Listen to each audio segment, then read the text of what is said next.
Hello friend, popular TV serial उड़ने की आशा के आगे आने वाले एपिसोड में अब आप देखेंगे कि सायली ने मांगी रेणुका के पैर पकड़ के माफी, तो वहीं सायली को रोता देख सचिन का फूटा रेणुका पर भयंकर गुस्सा। जी हाँ दोस्तों, अब शो के अपकमिंग ट्रैक में अब आप देखेंगे कि जहां रेणुका सायली के साथ नौकरों वाला बर्ताव करेगी, तो वहीं सायली घर के कामों से फ्रस्ट्रेट हो जाएगी और रेणुका से कहते हुए नजर आने वाली है कि आई, जैसे भगवान ने आपको दो हाथ और दो पैर दिए हैं, ठीक वैसे ही मुझे भी दिए हैं और उसी हिसाब से काम होगा। फिर आप चाहे मुझसे एक काम करवा लो ठीक से, या फिर 3-4 काम एक साथ दे दो, वो अपने समय पर ही हो पाएंगे।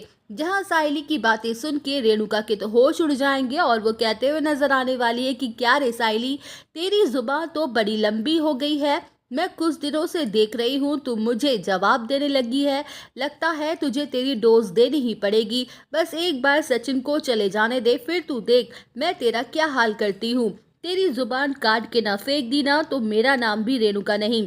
तब मैं देखूंगी तू कैसे आवाज तक निकाल पाती है। वेल, अब शो के अपकमिंग ट्रैक में अब आप देखेंगे कि जहां रेणुका की बातें सुन के रोशनी के खुशी के ठिकाने नहीं रहेंगे और वो जोर जोर से उस पर हंसते हुए नजर आने वाली है, तो वहीं रेणुका की कड़वी बातें और रोशनी की वो हंसी सायली के दिल को पूरी तरह से तोड़ देगी। जहां सायली को इस बात का एहसास होगा कि उसकी औकात इस घर में सिर्फ एक नौकर की है, उससे ज्यादा कुछ नहीं।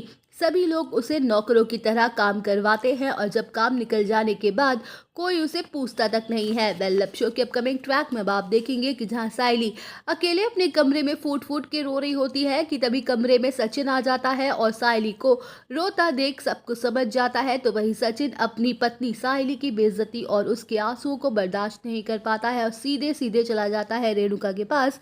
जहां सचिन का भयंकर गुस्सा रेणुका पर फूट पड़ता है और वो कहते हुए नजर आने वाला है कि मेरी पत्नी इस घर की बहू है, ना किसी होटल की वेटर है, और वो अगर अपनी खुशी से आप लोगों के लिए आप लोगों का काम कर रही है तो उसका गलत फायदा मत उठाओ। जो वो बना रही है हम सब के लिए खाने में, सबको वही खाना होगा, और अगर किसी को ऑर्डर देने का इतना ही शौक है, इतना ही मन है, तो वो अपना खाना खुद बनाए और खाए।